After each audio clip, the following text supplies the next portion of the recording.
त्यांनी जे डिसिजन घेतलेला असतो तर त्याप्रमाणे आपण त्यांच्या गायडन्सप्रमाणे आपण वागत असतो. त्यांनी ज्यांना कॉल करायला सांगितलं होतं त्यांचे टिक मार्क केलेले होते आणि त्यांनाच कॉल झालं का तुमच्या क्लॉकमध्ये तुमचा क्लॉक आहे, तुम्ही टाकलाय 7 नंबर काय टाकला तुम्ही, ईमेल मेसेज किंवा फोन कॉल करणार नाही आम्ही वेबसाईटवर. मग तुम्ही कॉल काय केले, तुमचाच नियमात आहे, तुम्ही काय केलं नियमात नसताना कॉल तुम्ही रिस्ट लेखी का दिलं नाही, याही तुम्ही वेबसाईटला अनुभवाला आम्ही जास्त महत्त्व दिलं नाही. द्या ना अनुभवाला मॅडम, मी तसं म्हणत नाही अनुभवाला महत्त्व देऊ नका किंवा द्या असं म्हणत नाही. तुम्ही काय तुमचा जे काय क्लॉथ तुम्ही टाकलाय, तुम्ही 7 नंबरचा क्लॉथ वाचलात का, वाचलं फोन किंवा नाही फोन नाही, मग काय केलं तुम्ही फोन करून फक्त लोकांना काय बोलत जवळच्या तुमच्या नियमाप्रमाणे आणि बरं बोलत ते बोलत तुम्ही. आता आमचा स्पष्ट आरोप आहे तुम्ही बोलत आता जवळच्या लोकांना बोलत. मग ह्याच्या पारदर्शक झाली पाहिजे. इंटरव्ह्यू झालाय, इंटरव्ह्यू सुद्धा ऑन कॅमेरा झाले पाहिजे. ठीक आहे, आम्ही DMC सरांशी चर्चा करू.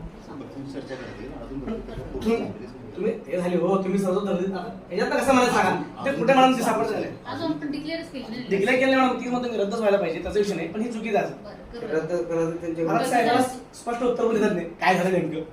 त्यात पण 15-15 वर्ष अनुभववाली लोक होती माघारी गेली. जे परत गेले त्यांनी काय म्हणले आम्ही इंटरव्ह्यू पर्यंत पण पोहोचत नाही, न फोन आलेले पण तेवढं तर 17 निदान वर्ष तुम्ही हे केलं सांगतो. म्हणजे इंटरव्ह्यू तर घेतो म्हणले आत नाही येऊन साहेब. बरं मॅडम त्यावेळेस बसत नाही ना तुम्ही आणि हे जादू ऐका साहेब, त्यावेळेस गेलेत म्हणले. मला काय म्हणायचं आहे, ते लोक बसत नव्हते त्यामध्ये त्या कॅरेक्टरमध्ये.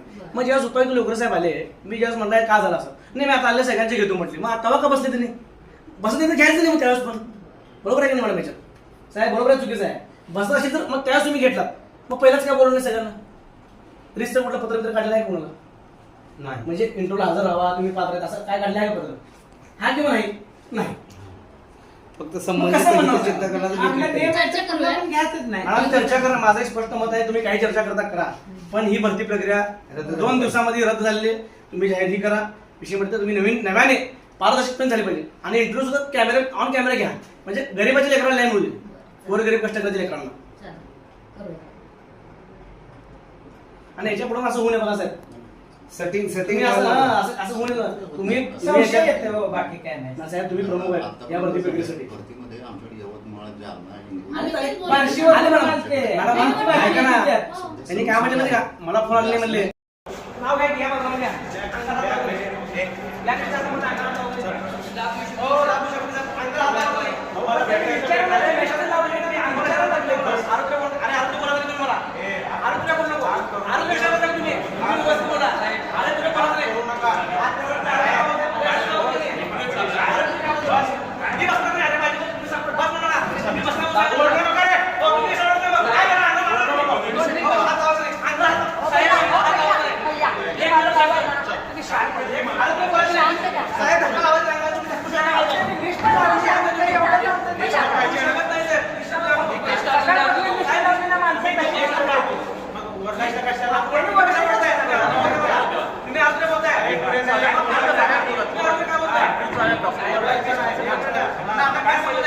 जास्त ओरडायचं नाही.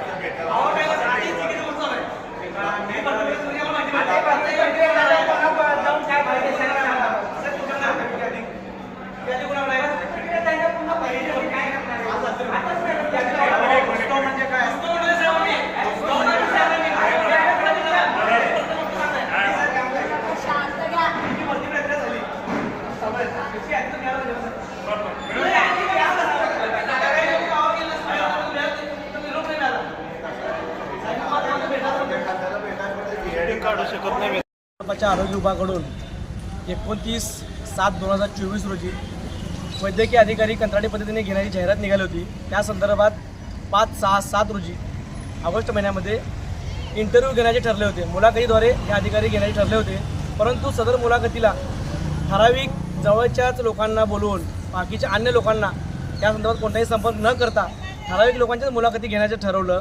तिथं मुलाखतीच्या ठिकाणी आम्ही आलो असता त्यावेळेस मनपाचे उपायुक्त लोकरे साहेब यांची भेट घेतली असता त्यांनी सांगितलं की आता जे उपस्थित सगळ्यांचीच घेतो, पण जे सकाळपासून तुमच्या मनपाकडे येऊन गेले आरोग्य विभागाकडे इंटरव्ह्यूला त्यांना तुम्ही तुझं यादीत नाव नाही येऊन परत पाठवून तुमच्या कर्मचाऱ्यांनी त्या ठराविक लोकांचं काय झालं, त्यांना परत का पाठवलं आणि ठराविक लोकांनाच का बोललं असा प्रश्न लोकरे साहेबांना विचार असता लोकरे साहेब कोणत्या प्रकारे उत्तर द्यायला तयार नाही आहेत आणि त्यांच्याकडे कोणतेही उत्तर नाही आहे आणि ठराविक लोकांनाच ते बोलून घेत आहेत.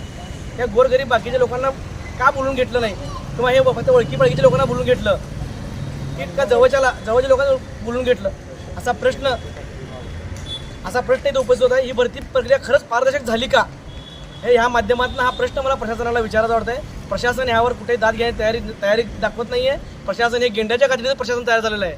त्या मनपाच्या त्या उद्या ह्याच्यानंतर जर लवकरात लवकर जर याचा निकाल आणि भरती प्रक्रिया रद्द जर नाही केली तर आम्ही याच्याविरुद्ध उपोषणाला बसणार आहे व उद्या क्रांतीदिनी महापालिकेतील अशाच भ्रष्ट अधिकाऱ्यांच्या विरोधात आंदोलन आम्ही करणार आहे.